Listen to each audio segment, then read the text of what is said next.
तो हमने बात की है जो गोल ऑफ सॉफ्टवेयर डिसाइड हुआ है उसके बिहाफ पे कुछ डेटा ऑब्जेक्ट्स हमें क्या करने हैं, फाइनलाइज्ड करने हैं।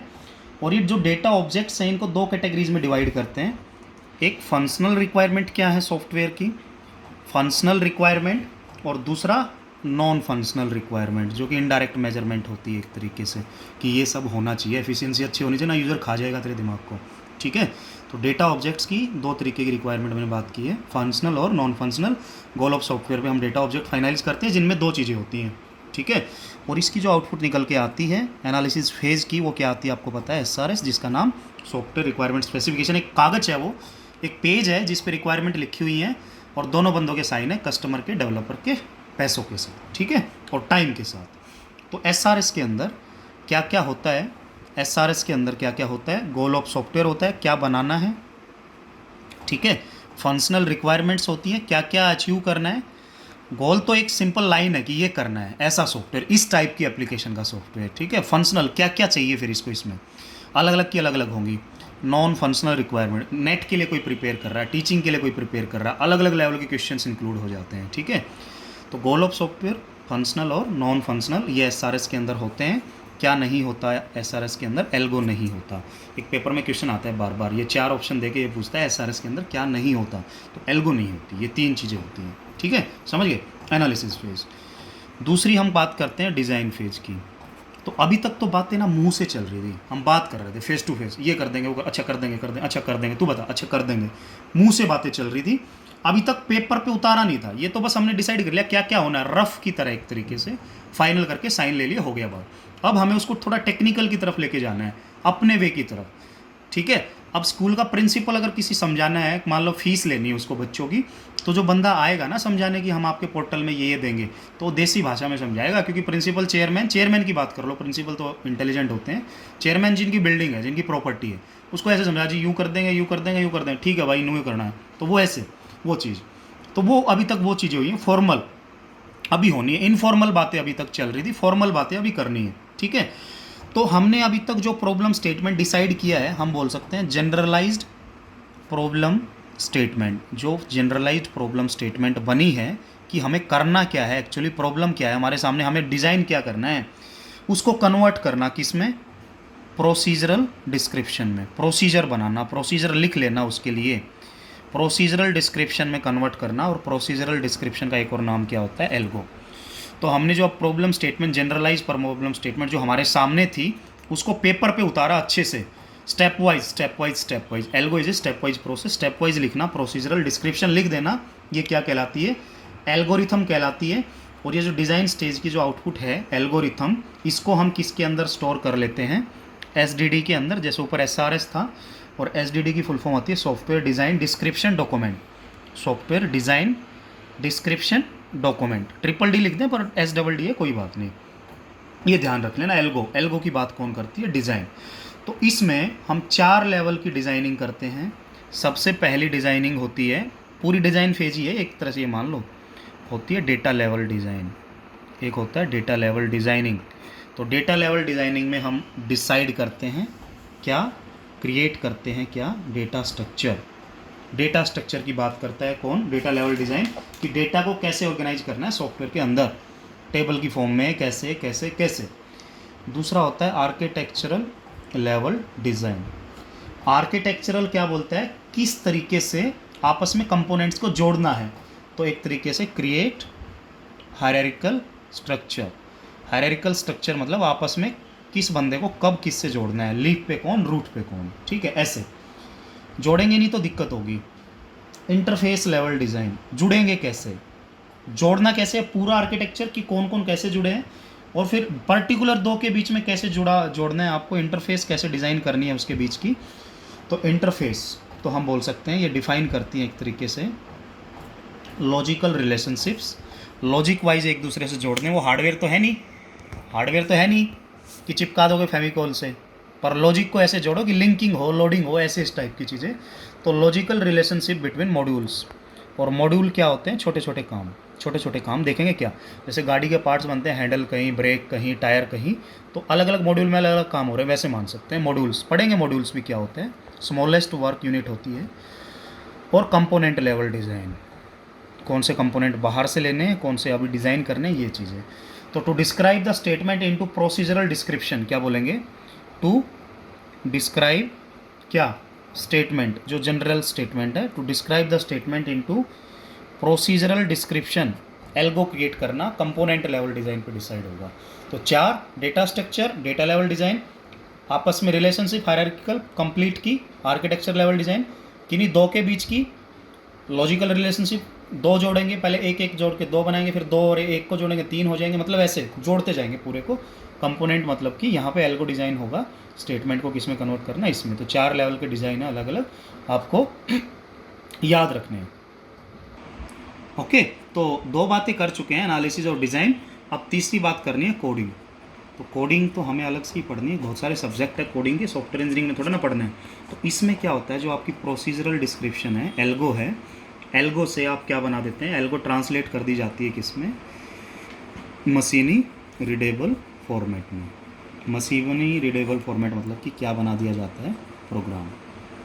इनफॉर्मल फॉर्मल, प्रोग्राम को फॉर्मल बोलते हैं, एल्गो को इनफॉर्मल बोलते हैं, रनेबल को फॉर्मल बोलते हैं। ठीक है, तो कोडिंग पढ़ने की ज़रूरत नहीं है, वो सारी फेजेस की बात कर रहे हैं। टेस्टिंग, ये मैंने ओवरव्यू दे रहा हूँ एक तरह से सबका ना, अब डिटेल्ड में पढ़ेंगे फिर इनको आगे। टेस्टिंग में क्या करते हैं, बहुत सारे टेस्ट प्लान इम्प्लीमेंट होते हैं, है ना, अलग अलग तरह की टेस्टिंग होती है। तो बहुत सारे टेस्ट प्लान हमें क्या करने होते हैं, इम्प्लीमेंट। पहले टेस्टिंग के प्लान बनेंगे, बाद में उनको इम्प्लीमेंट करके रन करके एग्जीक्यूट करना है, मतलब कि बताना है कि एरर्स हैं या नहीं है। और ये क्यों बनाए जाते हैं टेस्ट प्लान, क्यों इम्प्लीमेंट किए जाते हैं, टू कवर करने के लिए कैसी, स्ट्रक्चरल एंड फंक्शनल एरर्स।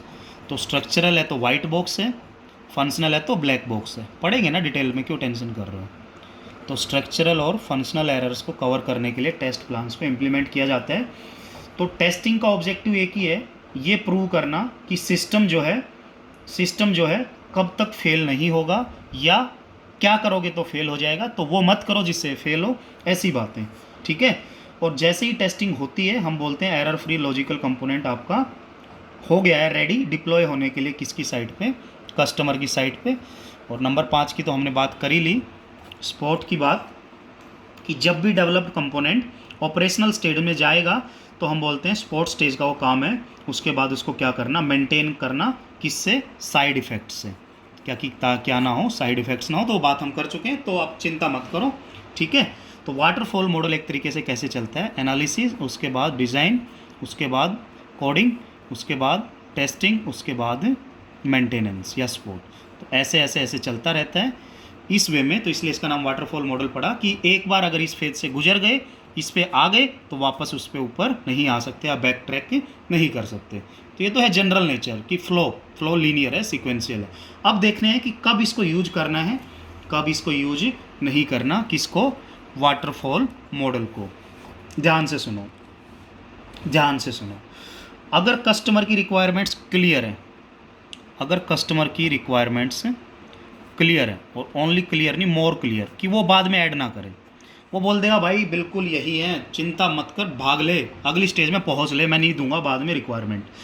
तो अगर उसकी रिक्वायरमेंट क्लियर है और कस्टमर का पेशेंसी लेवल हाई है, पेशेंसी लेवल मतलब कि ऐसा नहीं कि तुमने बोला कि 3 महीने लगेंगे ताऊ, और वो बोलेगा दूसरे दिन फ़ोन कर बेटा बन गया, तो ये गलत बात है, ऐसा नहीं होना चाहिए। ठीक है, क्यों, क्योंकि उसने तो बोल दिया ना वो देगा उतने दिन में, कितने फ़ोन कर लो, एक दिन वो आपके पैसे ही मार लिया, बोला नहीं देता, जा कर ले जो करना है, मत दिए तू बाद के पैसे, गुस्सा खा जाएगा।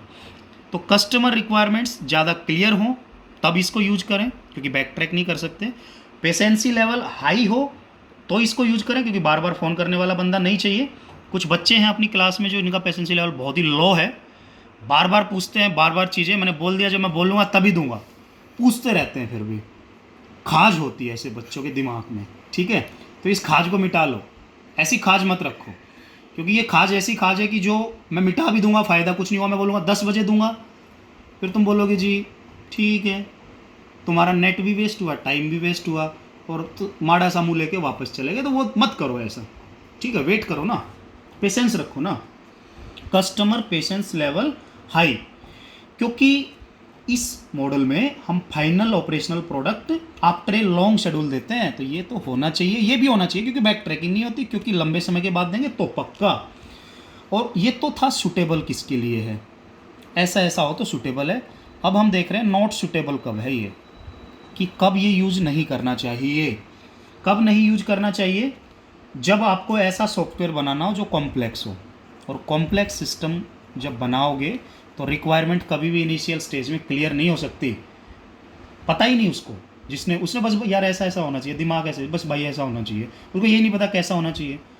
डेवलपर भी सोचेगा, धीरे धीरे दोनों सोचते रहेंगे, थोड़े दिन में फाइनलाइज होगा। तो फिर इसमें यूज ना करें, इसको कॉम्प्लेक्स सिस्टम में इसको यूज ना करें, क्योंकि कॉम्प्लेक्स सिस्टम में पॉसिबल नहीं होता डिफाइन करना कंप्लीट रिक्वायरमेंट्स अर्ली स्टेज में, बाद में भी ऐड कर सकता है। तो इस टाइम पे इसको बिल्कुल भी यूज ना किया जाए, किसको, वाटरफॉल मॉडल को।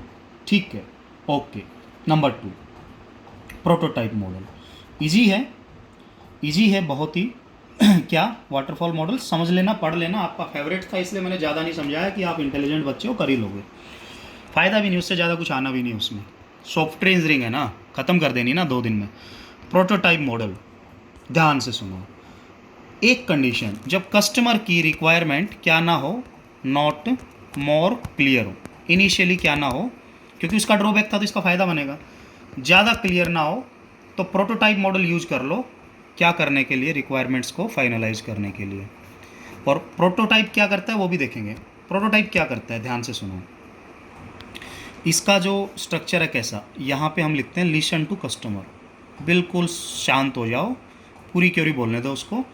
एंट्री पॉइंट, कस्टमर आएगा यहाँ से, हीरो बन के बोलेगा डेवलपर को ये चाहिए, वो चाहिए, वो चाहिए, ये चाहिए। इतनी बोल देगा, बोलेगा 1 लाख लगेंगे, बोला 1000 में नहीं बने, तो फिर वो उसको भगा देगा, थप्पड़ भी मार सकता है। तो इतनी बातें भी नहीं करनी, ठीक है। तो लिसन टू कस्टमर सबसे पहले होता है, एंट्री पॉइंट बोलते हैं। लिसन हुआ, SRS बना, चला गया किस फेज़ में, क्विक डिज़ाइन करेगा, जल्दी जल्दी बनाएगा, छोटा सा बना लो भाई इस पे बेस्ड। और टेस्टिंग मॉकअप्स हम बोलते हैं, मतलब कि उनको टेस्ट भी करना है ना बनाने के बाद, कि डिज़ाइन भी ठीक है, टेस्टिंग तो हर जगह होगी। और इससे निकलेगा एक प्रोटोटाइप सिस्टम या प्रोडक्ट।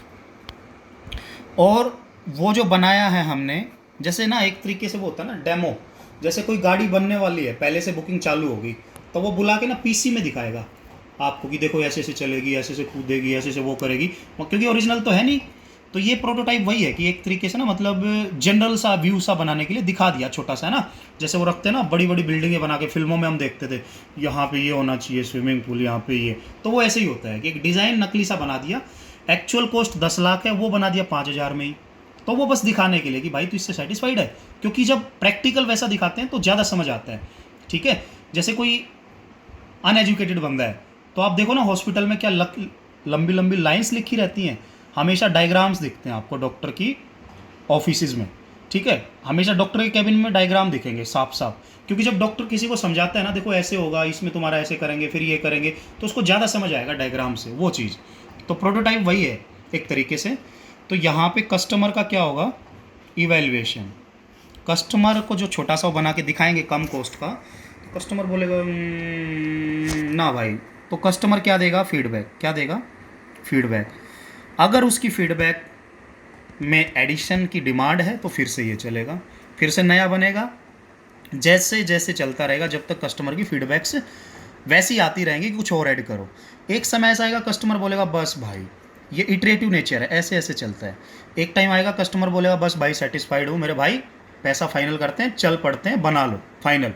तो रिक्वायरमेंट अगर ज़्यादा क्लियर ना हो तो ऐसे ऐसे करके रिक्वायरमेंट क्लैरिफाई की जाती हैं, क्योंकि यूजर उस सिचुएशन में नहीं था जो बता पाता, तो डेवलपर ने अपनी इंटेलिजेंस यूज करके ऐसे ऐसे घुमाया उसको कि उसके अपने आप कंसेप्ट बनते चलेंगे, है ना। क्योंकि टीचर भी तो ऐसे ही करता है, बेसिक करा के कॉम्प्लेक्स पे पढ़ता है, तो वही चीज़ है ये बात। ओके, ठीक है। तो मैंने बातें की हैं इस फ्रेमवर्क में। एंट्री पॉइंट क्या रहेगा, लिसन टू कस्टमर। कस्टमर अपनी रिक्वायरमेंट देगा, ठीक है, उनको रिक्वायरमेंट को फाइनलाइज करने के लिए भेजेंगे। फाइनलाइज होने के बाद एक सैम्पल प्रोडक्ट बनाएंगे, क्विक डिज़ाइन करके, कोडिंग टेस्टिंग करके जल्दी जल्दी, ठीक है। और वो सैम्पल प्रोडक्ट फिर दिखाएंगे कस्टमर को, कस्टमर का सेटिस्फेक्शन लेवल देखेंगे, कस्टमर ने जो सेटिस्फेक्शन की या नहीं हुई उसके बिहाफ पे फीडबैक तैयार करेगा और डेवलपमेंट टीम को दे देगा।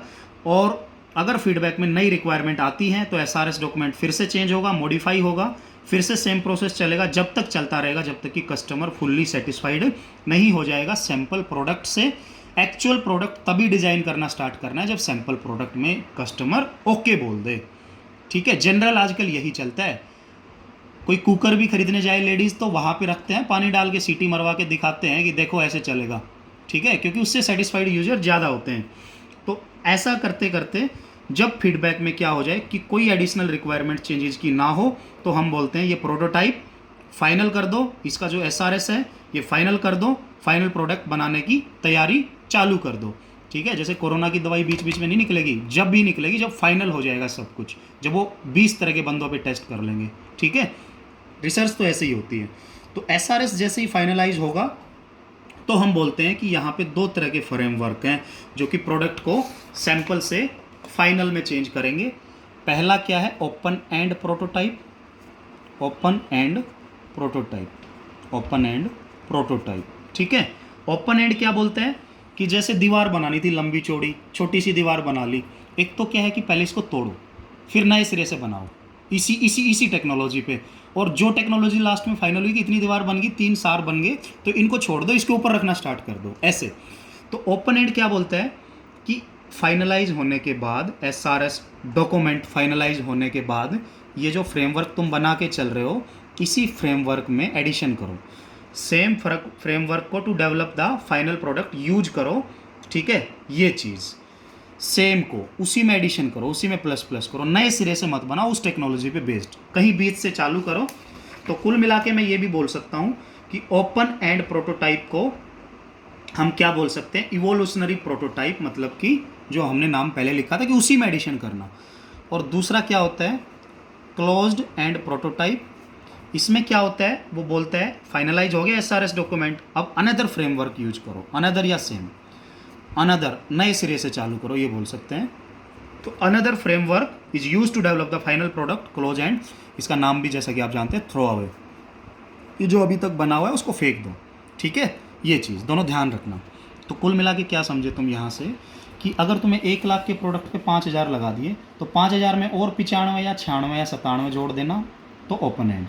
और 5 लगा के इसको हटा के फिर 1 लाख पूरे फिर से लगाना, अगर टोटल 1 लाख लगने थे तो ये क्लोज्ड एंड। तो ऐसे समझ लेना थोड़ा, है ना, ध्यान ज़्यादा रहेगा। नंबर 3 इज रैड मॉडल, बहुत ही इंपॉर्टेंट है, बहुत ही आसान भी है। रैपिड एप्लीकेशन डेवलपमेंट मॉडल, ये कब होता है, ये कब होता है, ध्यान से सुनो। ये जब होता है जब रिक्वायरमेंट्स क्लियर हैं, जब requirements are more clear. But schedule बहुत ही छोटा रखना है, रैपिड रखना है, शेड्यूल वेरी शॉर्ट। ठीक है, जैसे कोरोना की दवाई जल्दी से जल्दी बनानी है, रिक्वायरमेंट है, ऐसा नहीं बोल सकते भाई पहला यो कर ले, पहला यो बना ले, फिर इसने देखेंगे ना, अर्जेंट है। तो कुछ बंदे ऐसी रिक्वायरमेंट लेके आए, भाई बहुत जल्दी चाहिए यार, कितने ही पैसे ले ले, चाहे दुगने ले ले, तो क्या बोलेगा, ठीक है भाई देखेंगे तेरा, दे जा, कोई बात नहीं, कम समय में ज़्यादा काम करना है तो हमेशा पैसे ज़्यादा लिए जाते हैं, ध्यान रख लेना। ठीक है, तो शेड्यूल जब वेरी शॉर्ट हो, जल्दी डिलीवर करना हो, रिक्वायरमेंट्स क्लियर होनी ही चाहिए।